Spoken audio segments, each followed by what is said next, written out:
Hello friends, स्वागत है आपका मेरे चैनल पेट्रोल इंडिया में। आज मैं आपसे डिस्कस करूंगा इश्यूज जो मैंने फेस किए फ्री स्टाइल के साथ।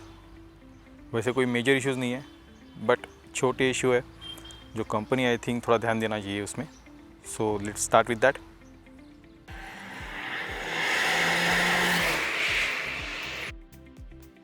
दोस्तों, सबसे पहला इशू मैं गाड़ी के साथ फेस कर रहा हूँ वो है जब मैं इसका इग्निशन शुरू करता हूँ तो डैशबोर्ड से एक हमिंग का साउंड कंटिन्यूस आता है। जब भी मैं इसको सर्विस स्टेशन लेके गया हूँ वहाँ पे उनको कभी ये मैं दिखा नहीं पाया, बिकॉज होता है जब हम डॉक्टर के पास जाते तब बीमारी गायब होती है, वैसा ही इसका है। जब भी मैं उनके पास लेके जाता हूँ तब वो प्रॉब्लम इसमें नहीं रहता है। बट अगर आपके पास किसी बात इसका सोल्यूशन होगा तो प्लीज़ मुझे दीजिए, so I will try for that. दोस्तों, मेरा दूसरा जो कंसर्न है वो है इसके नेविगेशन की रिगार्डिंग। बाकी देखा जाए तो इन्फोटेनमेंट ये इसके सेगमेंट में बेस्ट है। ये मुझे नहीं पता कि ये जो इशू मैं फेस कर रहा हूँ ये सबके इन्फोटेनमेंट में आ रहा है, सिर्फ मेरे इन्फोटेनमेंट में आ रहा है, वो मैं नहीं जानता। मैं प्रॉब्लम फेस कर रहा हूँ इसमें। जब भी मैं गाड़ी शुरू करता हूँ तो कई बार क्या होता है, अगर मैं नेविगेशन शुरू करता हूँ तो नेविगेशन यहाँ से आगे नहीं बढ़ता है। अभी जो एरो आपको यहाँ पे दिख रहा है वो रेड डॉट में कन्वर्ट हो जाता है और वो डॉट वही के वही कांस्टेंट रहता है। जब मैं 10-15 किलोमीटर गाड़ी चला लेता हूँ उसके बाद वो एरो में कन्वर्ट होता है, फिर वहाँ से नेविगेशन स्टार्ट होता है। अगर मैं कहीं सिटी में जाता हूँ और मुझे इमीडिएटली कहीं पे जाना है तो मुझे नेविगेशन के लिए वेट करना पड़ता है कि अब शुरू होगा तब शुरू होगा। But that's a bad thing. मुझे लगता है फोर्ड ने इस चीज़ पे ध्यान देना चाहिए, बिकॉज सर्विस स्टेशन में लेके गया था तो उन्होंने कहा कि इसका एक पैच आएगा सॉफ्टवेयर अपडेट का और उसके बाद वो ठीक हो जाएगा, पर अब तक उनकी तरफ से मुझे इस पर कोई कॉल नहीं आया। तो प्लीज़ फोर्ड वालों, प्लीज़ इस पर ध्यान दो एंड ये मेरा प्रॉब्लम सॉल्व कर दो। अगर और भी कोई इसको फेस कर रहा है तो प्लीज़ उस पर भी एक बार ध्यान दीजिए। दोस्तों, आज मॉर्निंग में मैं कुछ वीडियो देख रहा था तो मैंने एक फ्री स्टाइल यूज़र का वीडियो देखा। उसमें उनको गाड़ी में रैटलिंग साउंड का इशू है। तो उन्होंने रिसर्च किया, देखा, तो उनका कहना है कि जो भी रैटलिंग साउंड गाड़ी में आ रहा है वो इस पैनल की वजह से, बिकॉज़ यहाँ पे गैप है तो उसको खोल के वहाँ पे कुछ मटेरियल डाल दी जिससे वो आवाज़ नहीं आएगा। बट मैं इसके खिलाफ हूँ, बिकॉज़ ये प्रॉब्लम मैं फेस कर चुका हूँ इनिशियल डेज में जब मेरे पास गाड़ी आई थी। पहले 2 हफ्ते में मुझे आवाज़ से बहुत इरिटेट होता था। तो एक दिन मैं जा रहा था तो रास्ते, तब मेरा ध्यान गया मेरे सीट बेल्ट की तरफ। मेरा को पैसेंजर उतरा तो उसने सीट बेल्ट छोड़ा और वो इस तरीके से यहाँ पे फंस गया। आप देख सकते हैं जिस तरीके से अभी फंसा हुआ है वैसे ही यहाँ पे फंसा हुआ था। तो जस्ट मैंने उसको सीधा कर दिया एंड मेरा रैटलिंग साउंड जो था वो चला गया, क्योंकि जब भी गड्ढे से गाड़ी जाती तो यहाँ पे ये साइड की वजह से यहाँ पे घिसता था, तो वो उसकी आवाज़ थी।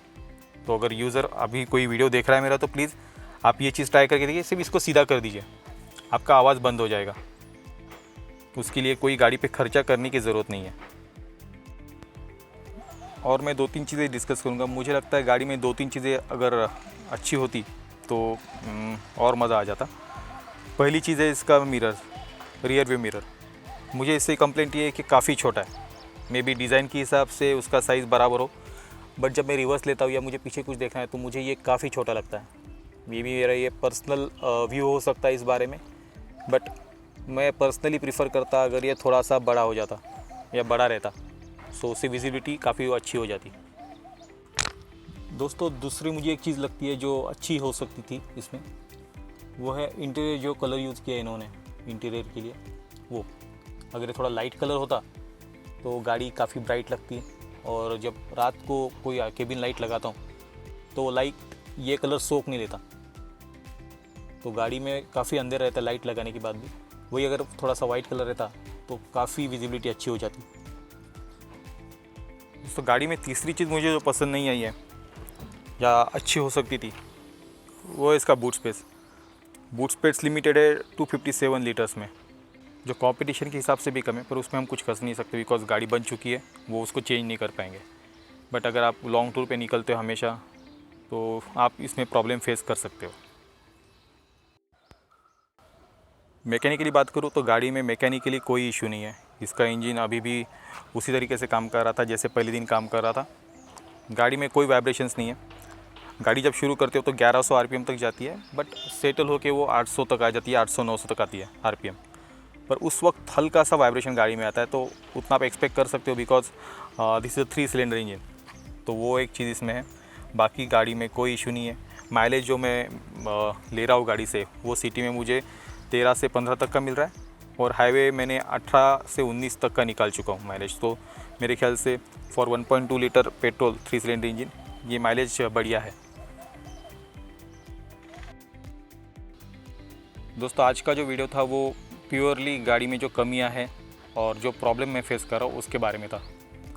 आज तक मैंने जो वीडियोस इस पे बनाए वो जनरली इसकी जो खासियत है उसके बारे में थे और एक दो बार मैंने कमियां भी बात की, पर प्योरली कमियों के बारे में कभी डिस्कशन नहीं किया। तो ये मेरे प्रॉब्लम्स कुछ थे। तो मैं आपको सजेस्ट करूँगा, अगर आपके पास कुछ ऑप्शन होगा, जैसे मैं हमिंग साउंड की बात कर रहा हूँ डैशबोर्ड में से, अगर उसका आपको रीज़न पता है या फिर नेविगेशन क्यों हैंग हो रहा है उसका आपको कुछ पता होगा तो प्लीज़ लेट मी नो, मैं उसको ट्राई कर लूँगा। तो दोस्तों ये था आज का वीडियो। अगर आपको मेरा ये वीडियो पसंद आया होगा तो please like, share and subscribe. Thank you.